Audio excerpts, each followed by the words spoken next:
Nah, manusia itu ketahuan dia keturunan si A, si B, si C itu bukan manusia yang membatalkan. Ya karena darahnya sendiri itu yang menjelaskan.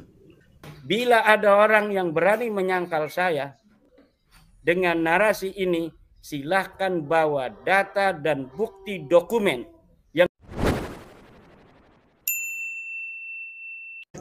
Assalamualaikum, salam rahayu. Selamat sore menjelang malam. Kali ini sesungguhnya simpel. Yang namanya darah, keturunan itu tidak bisa tertukar kecuali sengaja ditukar. Ibaratnya apa? Kemurnian si A ini keturunan si B, si C, si D. Itu kalau pakai darah itu akan ketahuan jelas. Ya tentu jika darah itu pasti nyangkutnya apa? Tes DNA. Mau bercerita kayak apapun yang namanya keturunan itu pasti ada sisi logisnya. Itu harus. Kalau hanya sekedar klaim, ya tidak akan pernah jelas kemurniannya seperti apa. Makanya ya, kalau kita itu membaca soal banyaknya tes DNA, itu akan ketahuan. Ketahuannya bagaimana? Manusia itu ketahuan dia keturunan si A, si B, si C itu bukan manusia yang membatalkan. Ya karena darahnya sendiri itu yang menjelaskan. Sesungguhnya akan si A ini keturunannya siapa, pasti ketahuan dari berbagai macam debat, dialog yang mau seperti kayak apapun. Jika misalkan soal nasab mau jelas-jelas, benar-benar clear dan jelas, udah tes DNA itu paling jelas bisa untuk mengetahui si B, si C ini biologisnya siapa. Seperti kemarin itu yang dialami siapa itu, Lubis 212 itu semua juga berawal dari apa? Adanya oknum-oknum yang dia itu terlalu membanggakan keturunannya. Ujung-ujung awalnya tuh itu, dan ujung-ujungnya paling puncak itu ya karena itu. Padahal jika misalkan buka, saya tuh aslinya begini, keturunan begini, maka tidak akan terjadi seperti itu. Makanya jangan heran kenapa di Timur Tengah itu banyak perang, banyak peperangan. Ya karena orang-orangnya itu suka membanggakan saya keturunannya si B, selalu membanggakan kabilahnya, famnya, seperti itu. Dan kebanyakan orang tidak akan pernah menilai, melihat, bahkan mencela jika orang itu perilakunya itu baik. Kalau soal salah paham ya setiap orang pasti punya salah paham, tetapi jika manusia itu punya kontrol diri, dia tuh lebih banyak diam, dia tidak reaktif. Kalau orang reaktif itu sesungguhnya berbicara sisi yang lain, pengendalian diri, nafsu, egois dan lain sebagainya. Balik misalkan Indonesia ini niru orang Timur Tengah, jika niru karakter mereka, yang ada ya perang terus. Dorongan emosionalnya itu ya orang sana itu lebih tinggi. Bisa dari makanan, bisa juga dari gen. Jika misalkan masih bertahan atau bisa dibilang mencoba untuk mengklaim tetap dari keturunan Kanjeng Nabi, maka jalan yang paling mudah itu apa? Tes DNA itu yang paling mudah. Ini dia videonya dari Kiai Imaduddin. Sehingga tidak monolog, tetapi rupanya Mas Romel Abbas ingin sendiri dulu, ya. Itu yang saya dapat informasinya. Jadi terpaksa sore ini saya akan memberikan versi saya, jawaban terhadap narasi-narasi yang telah dibangun oleh Mas Romel Abbas. Tetapi sebelumnya saya tidak bosan-bosan untuk mengingatkan kepada kaum muslimin di Indonesia, wabil khusus saudara-saudara saya, warga Nahdliyin dan Nahdliyat, bahwa klan Ba'alawi bukanlah keturunan baginda Nabi besar Muhammad SAW, karena tidak terbukti sebagai keturunan Nabi Muhammad, baik dari sisi ilmu nasab, ilmu sejarah, ataupun ilmu biologi. Dari tiga kesimpulan ini, haram bagi umat Islam meyakini Ba'alawi sebagai keturunan Nabi. Tidak boleh lagi husnudonan terhadap nasab Ba'alawi ini, Karena husnudzon itu adalah untuk sesuatu yang tidak jelas. Sedangkan batalnya nasab Ba'alawi ini sudah jelas, konklusif, DNA-nya bukan DNA Arab, apalagi dia ini turunan Nabi, DNA Arab aja bukan. Demikian apa yang telah disebutkan oleh para ahli DNA, para ahli biologi. Saya hanya mengutip, dan kutipan saya bisa untuk diverifikasi. Kata Mas Rumel, in kunta naqilan fasihah wa in kunta mudda'iyan fadalil.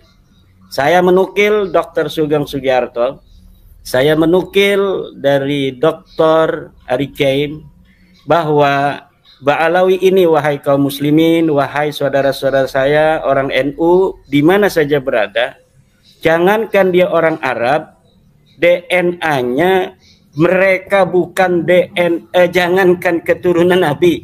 Sekali lagi, saudara-saudaraku umat Islam di mana saja berada, wabil khusus saudara-saudara saya dari NU, bahwa berdasarkan penelitian dari pakar biologi, klan Ba'alawi yang panggil Habib ini, jangankan sebagai keturunan Nabi, orang Arab saja bukan. Maka sesudah terang benderang seperti matahari di siang hari, dalil-dalil yang menyatakan batalnya dari klan Ba'alawi ini, husnudzon itu tidak lagi dibolehkan. Haram hukumnya husnudzon kepada nasabnya Ba'alawi sebagai keturunan baginda Nabi besar Muhammad SAW.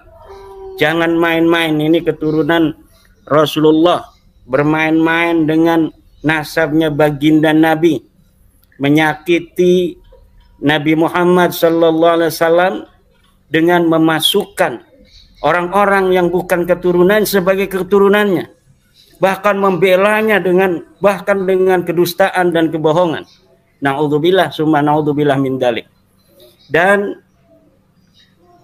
batalnya nasab Ba'alawi ini tidak lagi membutuhkan fatwa sebenarnya dari orang-orang di Yaman, di Madinah, di Mesir, dimanapun, juga di Indonesia.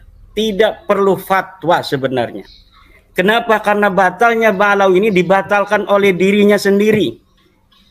Batalnya Ba'alawi dibatalkan oleh darahnya, yang darahnya telah diteliti, darahnya telah diperiksa, bahwa darahnya bukan darahnya Nabi. Jadi bukan Imaduddin Utsman yang membatalkan Ba'alawi sebagai keturunan Nabi. Bukan Mufti Yaman yang membatalkan Ba'alawi ini sebagai keturunan Nabi.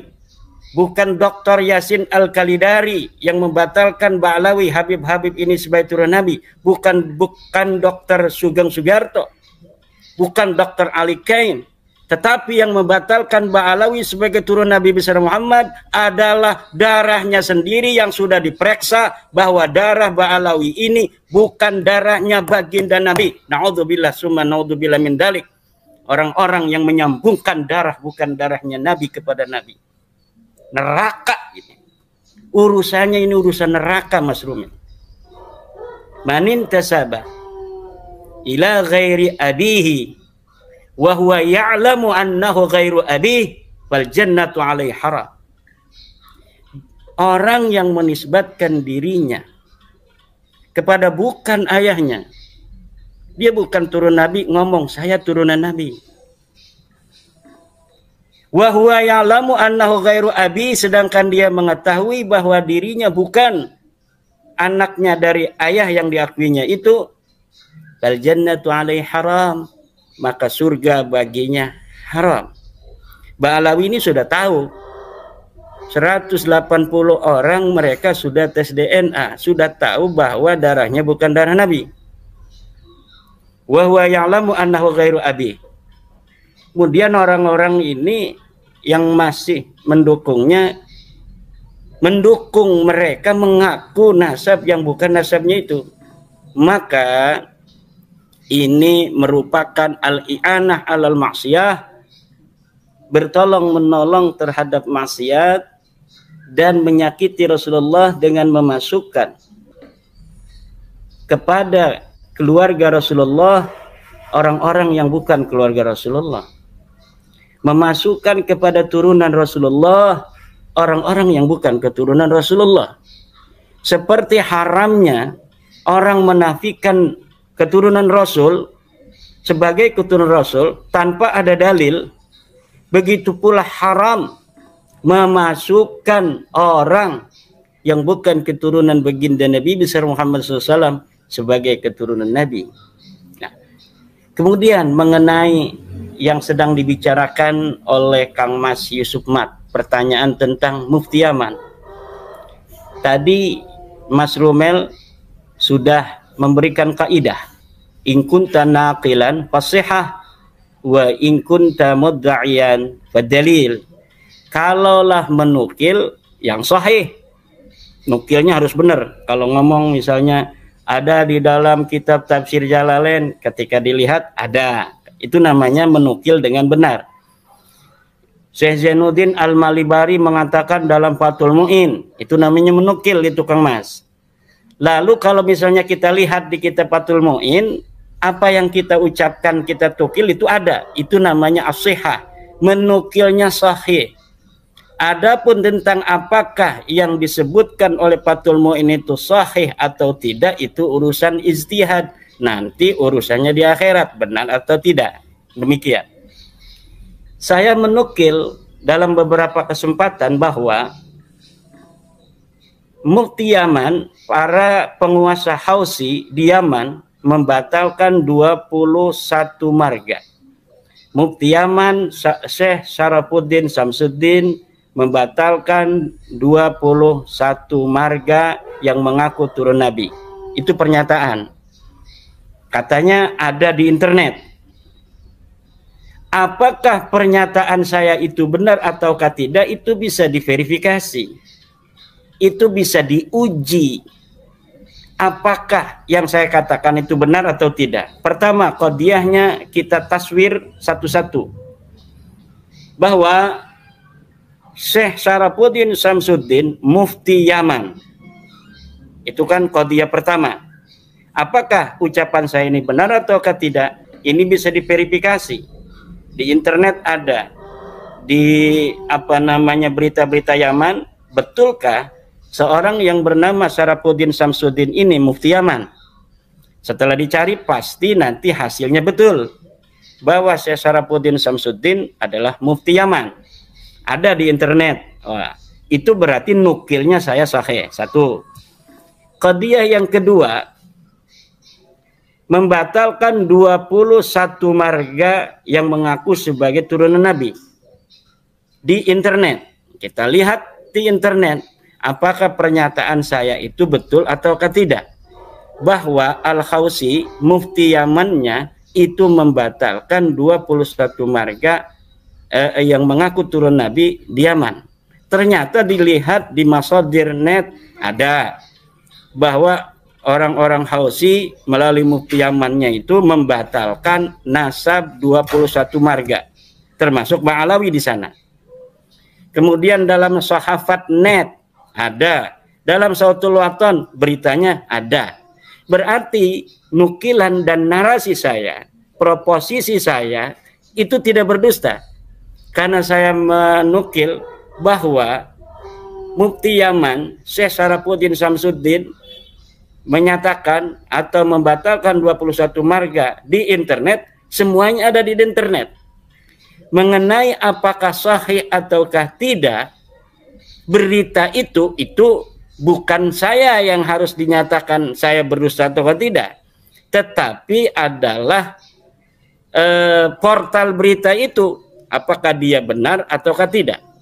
Tetapi bagi seorang penukil, saya nukilnya sudah sahih, bahwa saya menyatakan ada berita itu, ternyata beritanya itu ada. Itu namanya menukil sahih. In kunta naqilan fasihhatu.